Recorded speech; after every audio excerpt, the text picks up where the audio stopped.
Hello दोस्तों, तो चलिए आज क्लास में हम लोग आयत का क्षेत्रफल और परिमाप निकालना सीखेंगे। ठीक है, आयत क्या होता है, आयत किसको बोलते हैं, आज हम लोग इसको जानने वाले हैं। ठीक है, उसके बाद हम लोग सवाल को सॉल्व करेंगे। ठीक है, तो चलिए हम लोग जान लेते हैं।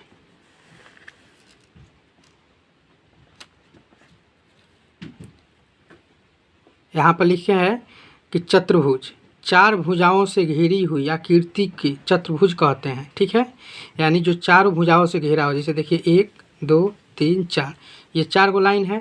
जो चारों लाइन से घिरा हो वो क्या होता है, चतुर्भुज। हो टेढ़ा हो चाहे मेढ़ा हो चाहे कोई भी हो, लेकिन 4 लाइनों से अगर घिरा हो, 4 भुजाओं से घिरा हो, उसको हम लोग चतुर्भुज बोलते हैं। ठीक है, लाइन भी बोल सकते हैं चाहे भुजा भी बोल सकते हैं, लेकिन इसको भुजा ही बोला जाता है। ठीक है,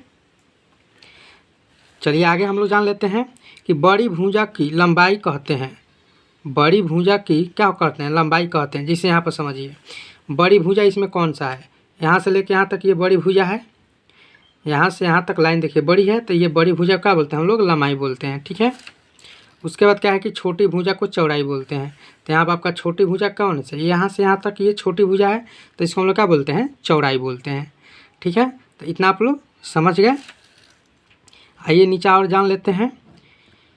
आयत, आयत मतलब आयत किसको बोलते हैं, ऐसे चतुर्भुज जिसके आमने सामने की भुजाएं बराबर तथा चारों कोण 90 डिग्री का हो, आयत कहलाता है। ठीक है, जिसे आमने सामने के भुजा, तो यहाँ पर देखिए ये आमने सामने के भुजा क्या है, बराबर होता है। यानी कि देखिए ये और ये बराबर है, ये और ये बराबर है। क्यों, ये 2 सेंटीमीटर है, ये भी 2 सेंटीमीटर है, ये 6 सेंटीमीटर है, तो ये भी 6 सेंटीमीटर है। तो वही है, आमने सामने की भुजाएं बराबर हो, उसको हम लोग क्या बोलते हैं, आयत बोलते हैं। हाँ, और क्या होता है कि 90 डिग्री का कोण बनाता हो। तो देखिए ये जो होता है ना, 90 डिग्री का कोण बनाता है। ठीक है, ये भी 90 डिग्री का कोण है, और ये भी आपका 90 डिग्री का कोण है, ये भी आपका 90 डिग्री का कोण है, और ये भी आपका 90 डिग्री का कोण है। ठीक है, 90 डिग्री का कोण कौन सा बनाएगा, 90 डिग्री का कोण वही बनाएगा जो कि एकदम एकदम खड़ा हो, एक खड़ी हो और एक पड़ी हो। यानी कि एगो ऊपर से लाइन एगो नीचे से लाइन एकदम सीधा हो, वो 90 डिग्री का कोण बनाता है। ठीक है, वो क्या होता है, तो 90 डिग्री का कोण बनाता है। जिससे यहाँ पर क्या है, देखिए एक लाइन सीधा है और एक लाइन पड़ी है, मतलब ये क्या है, 90 डिग्री का कोण बनाता है। ये चारों कोण 90 डिग्री का बनाता है। अगर पूछा जाए चारों कोण मिला कितना हो जाएगा, तो 360 डिग्री का कोण होगा। ठीक है, तो ये आप लोग जान गए। ये सब कुछ नियम था आयत के बारे में, ताकि आप लोगों को अभी दिक्कत नहीं होगा आयत को समझने में। ठीक है, तो चलिए अब हम लोग सवाल को सॉल्व करते हैं। सवाल क्या कह रहा है कि आयत का क्षेत्रफल, हाँ क्षेत्रफल क्या होता है, जैसे मान लीजिए कि ये अंदर का जितना भाग है ना, ये उजला वाला जितना घेरा हुआ है उजला, ये क्या होता है, क्षेत्रफल होता है। तो ये अंदर वाला भाग को हम लोग को क्षेत्रफल निकालना है। उसके बाद परिमाप, परिमाप क्या होता है कि बड़ी मतलब चारों तरफ के निकालना है। परी मतलब चारों तरफ के माप को निकाल लेना है। यानी कि चारों जो लाइन है, इस चारों लाइन कितना सेंटीमीटर का है, उसी को क्या बोलते हैं, परिमाप बोलते हैं। तो चलिए हम लोग सूत्र होता है, उस सूत्र का माध्यम से निकालते हैं। ठीक है, तो पहले क्या बोला है, क्षेत्रफल निकालने के लिए।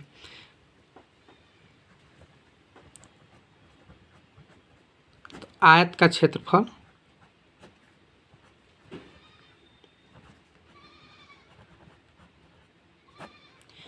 आयत का क्षेत्रफल क्या होता है आपका, तो लंबाई गुना चौड़ाई। ठीक है, लंबाई गुना चौड़ाई शॉर्ट में लिख दिए हैं। तो यहाँ पर हम लिख लेंगे लंबाई आपका कितना है, तो 6 है, और चौड़ाई कितना है, तो 2 है। ठीक है, इसको जब हम लोग गुना करेंगे तो कितना हो जाएगा, 12 हो जाएगा। तो सही हम लोग का आंसर क्या हो जाएगा, 12 सेंटीमीटर स्क्वायर। जब भी क्षेत्रफल निकलेगा तो सेंटीमीटर स्क्वायर में निकलेगा। ठीक है, जैसे एग्जाम्पल के लिए आप समझ लीजिए ताकि कभी कंफ्यूज नहीं होगा। जैसे मान लीजिए कि ए गुना ए, अगर ए गुना ए करिएगा तो ये ए स्क्वायर होता है। उसी तरह से सेंटीमीटर है, तो सेंटीमीटर गुना सेंटीमीटर करिएगा तो सेंटीमीटर स्क्वायर हो जाएगा। यहाँ पर हम लोग सेंटीमीटर नहीं लिखते हैं, समझ गए। यहाँ पर सेंटीमीटर और सेंटीमीटर तो गुना करिएगा तो 12 हो जाएगा, सेंटीमीटर के गुना करिएगा तो सेंटीमीटर स्क्वायर हो जाएगा।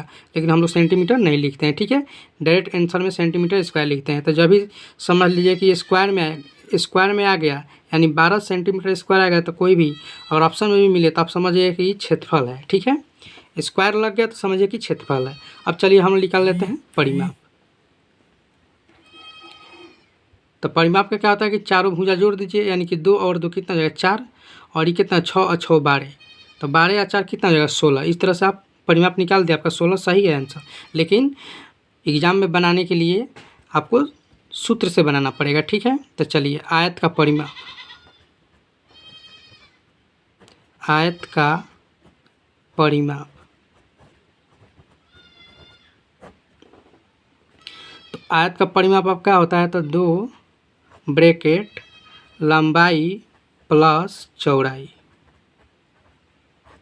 ठीक है, लंबाई प्लस चौड़ाई होता है। तो यहाँ पर हम रखेंगे 2 ब्रैकेट में लंबाई कितना रख देंगे, तो 6 प्लस 2। ठीक है, तो पहले इसको हम लोग जोड़ लेंगे। तो कितना हो जाएगा 2 ब्रैकेट में 6 और 2 8। ठीक है, अब ये ब्रैकेट हट जाएगा, आपका ब्रैकेट हटेगा तो कितना हो जाएगा 2 गुना 8। जब इसको गुना करिएगा तो कितना हो जाएगा 16 सेंटीमीटर हो जाएगा।